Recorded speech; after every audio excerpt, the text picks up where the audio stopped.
NGO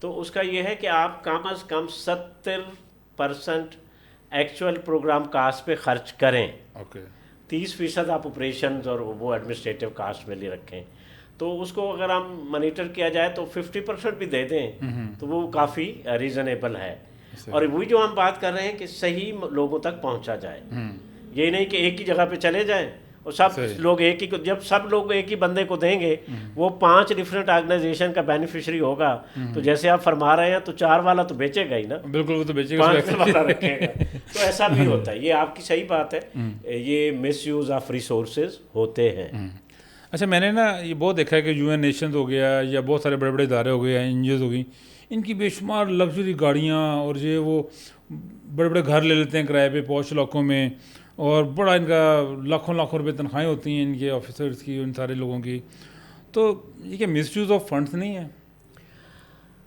ہاں بالکل. آپ جب ہم باہر سے دیکھیں گے تو ہمیں ایسا ہی لگتا ہے. لیکن یہ جو فنڈز آ رہے ہوتے ہیں یہ کسی بھی پاکستان میں اگر فنڈنگ آ رہی ہے نا کسی بھی شعبے کے لیے, وہ 90% گورنمنٹ آف پاکستان کو جاتی ہے. اوکے.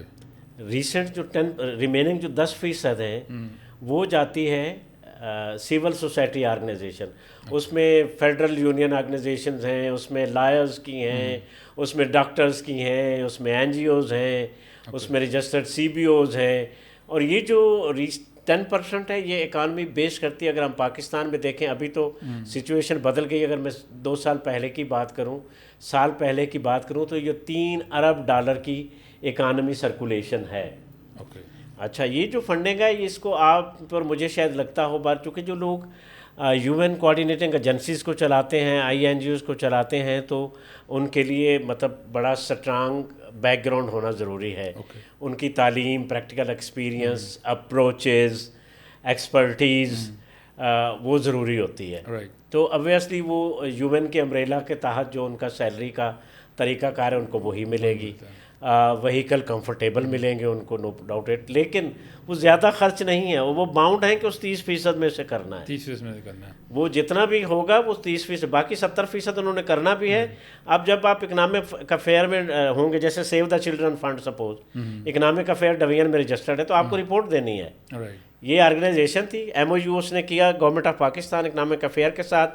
اس نے لکھا کہ یہ فنڈ ہے, یہاں یہ خرچ ہوگی, ہم 6 مہینے بعد یہاں اپنی رپورٹ جمع. ہاں آپ یہ کہہ سکتے ہیں کہ بیچ میں ہو جاتا ہے گڑبڑ تو کافی ہوتی ہے. گڑبڑ ایسے ہوتا ہے کہ مثلا جو آپ نے وہیکل رینٹ پہ لیں, چونکہ اکنامک کا اصول ہے کہ جو پیسے آئے ہیں وہ پریکیورمنٹ بھی کریں گے راشن کی تو آپ کے ملک سے کریں گے, ایگریک انپٹس دیں گے, زرعی آلات تو آپ کے ملک سے دیں گے, فرٹیلائزرز خریدیں گے تو آپ کے ملکی کمپنیوں سے خریدیں گے, پیسٹیسائڈس خریدیں گے تو آپ کے ملکی کمپنیوں سے خریدیں گے, لائف سٹاک میں سپورٹ دینی ہے تو ادھر سے خریدیں گے, ٹیکس بھی پے ہوگا. لیکن وہ لوگ پتہ کیا کرتے ہیں, جب گاڑیاں رینٹ کرتی ہیں تو وہ اپنی کوئی کمپنی بنا لیتے ہیں, اس کے تحت ہی گاڑیاں مہیا کر دیتے ہیں. میری گاڑی ہے, آپ کی گاڑی ہے, تیسرے کی, چوتھے کی ہے. میں کسی کو جانتا ہوں, کسی ادارے میں کام کرتا ہوں, اس نے اپنے بھائی کی گاڑی لی ہوئی ہے رینٹ پہ, مطلب ابھی میں جانتا ہوں, مطلب اس طرح کا BCوں کو جانتا ہوں.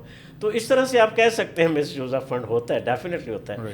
پھر جب آپ بازار سے بڑے پروڈکٹس اٹھاتے ہیں تو پھر وہ بھی اپنے من پسند پہ جاتے ہیں, اور پھر کمیشن انوالو ہوتا ہے. تو مطلب یہ گریجولی سسٹم جو ہے نا آہستہ آہستہ ٹھیک ہوں گے, لیکن ٹھیک ہوں گے جب پاکستان کے انسٹیٹیوشن کے ساتھ کلوز کوآرڈینیشن ہوگی اور پاکستانی اداروں کو آپ جواب دہ ہوں گے, اور پاکستانی ادارے بھی ان سسٹم کو ایز کریں تاکہ یہ جو بہت بڑی گورنمنٹ تو نہیں کر سکتی نا سب کے کام سے, تو یہ بڑی پاپولیشن کے کام لاس نہ ہوں. میں تھوڑا سا انوالو رہا ہوں پنجاب اسکل ڈیولپمنٹ فاؤنڈیشن میں, PSDF, تو ان کو پوری یہ ڈالی تھی UK کی طرف سے, اور ان کا پلان تھا کہ 10 سال کے 15 سال کا پلان تھا کہ اس میں ہم نے پتہ نہیں کتنے لاکھ نوجوانوں کو ہم نے اسکل ڈیولپمنٹ دینی ہے. ہاں IT اسکل دینی ہے, یہ ریسٹ مختلف تھی, باربر بنانے تھے, IT اسکلس تھیں, فوٹوگرافی تھی, بوٹیک تھی, سلائی کڑھائی تھی, مطلب بے شمار اتنی ٹیکنیکل اسکلس تھیں, تقریباً ساری اس میں شامل تھیں. اور وہ پہلے 5-7 سال میں انہوں نے بڑی بڑی گاڑیاں لیں, بڑے بڑے گھر لیے, ہائرنگ کی, ڈائریکٹر, ڈپٹی مینیجرز اور پھر فیلڈ اسٹاف بھرتی کر لیے. تو 5 سال بعد جب انہوں نے رپورٹ مانگی ان سے تو ان کے کتنے لوگوں کو اپنے اسکل دیا تو ان کے پاس 0 کا نمبر تھا. پھر اگلے 5 سال میں انہوں نے بڑی بھاگ دوڑ کر کے تو وہ